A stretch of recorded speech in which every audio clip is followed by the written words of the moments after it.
It takes parents whose authority is not undermined by a meddling socialist government as what we have now in Washington. That's what it takes. And so we have had the Chicana movement and the feminist movement and, of course, the homosexual movement. And I've already told you how much influence they have now in our public schools. And not only that, throughout our society. Whoever would have thought that we would have to define marriage? And this is what they've done to us. But most importantly, and the one that really, really irks me more than any others, is the black movement. And isn't it ironic that the very group of people who were brought to America as slaves are being used today to enslave all of Americans? Now that really hurts me, being a member of that race and seeing how this happened. Now I have to tell you, I really don't remember going from being colored to Negro, but I grew up in the 40s and 50s as a Negro. It wasn't anything denigrating to us. All it meant was that our ancestors were brought to America through the slave trade from Africa. So we didn't think anything negative. We still looked forward to the American dream, and America was home to us. We thank them for coming over here. I know I do. I'm sorry how they came here, but I thank God that they did come. There's no way in the world I would want to be any place on the African continent today, which is something else.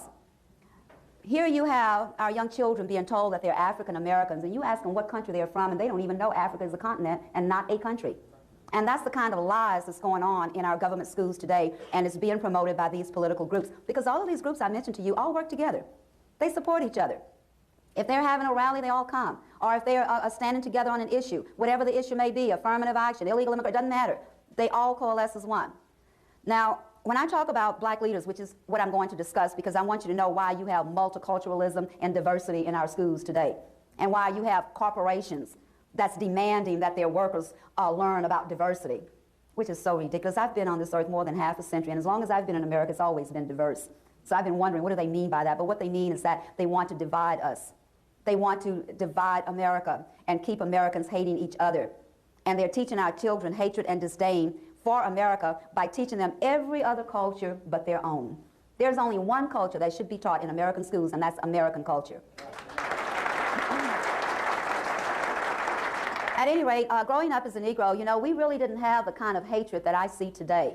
I can remember in high school, like high school children today will maybe go to the mall and window shop. Well, we would leave our high school and we go downtown to the big expensive stores and window shop. And there you have the colored only and the white only drinking fountains. And I can remember well, you know, in high school, you're little rebels anyway, so we would drink from the white fountain, and the sales clerks would say, now, you know you're supposed to drink colored water. And we'd say, if we wanted colored water, we'd drink Kool-Aid. And they would laugh. We'd all laugh about it. But if you would listen to the black leaders today, you would think we were lynched for not drinking out of the colored only fountain. And I'm saying that to make the point that even though you had laws that separated the people, segregation, Jim Crow laws, the people themselves did not hate each other the way our children are being taught to hate other races today. And that is the difference, and that's how I grew up as a Negro. But then when I was leaving college, and then in the 60s, our name was changed to Black Americans. And the reason for that, that was the height of the black political movement. And so all of us then were to show that we acted as one, whether we were colored or Negro or black. So from then on, we became known as Black Americans. Well, then when the media began to cover the fight against apartheid in South Africa, the Reverend Aunt Jesse Jackson called a press conference and told the media, from now on, refer to us as African Americans. That's how we became African Americans. And the purpose for that was so that all of us would be in goose step with the African National Congress. Simple as that. But again, look at what it has done to our children and in our schools. In some of our public schools, in these so-called inner city schools or minority schools, you would be hard-pressed to find Old Glory flying in the classroom at all. But you will see foreign flags, and for us, they make up a flag. And they call it an African American flag. They make up an African American Pledge of Allegiance. They make up a culture, and I'm talking about Kwanzaa, a made-up culture. But it's been so accepted by so many people, even Texaco got in trouble for not recognizing it as a legal holiday for their employers. Totally made up. I worked with the guy at the school who made it up. At the time in the 60s, he formed an organization called U.S. United Slaves. He and his United Slaves had a shootout with the Black Panthers in the cafeteria of UCLA, in which 2 people were killed. Later, he was sentenced for torturing 2 of his female followers. He resurfaced, changed his name. Now he's head of the Black Studies Department in one of our major universities in California, spewing more hatred.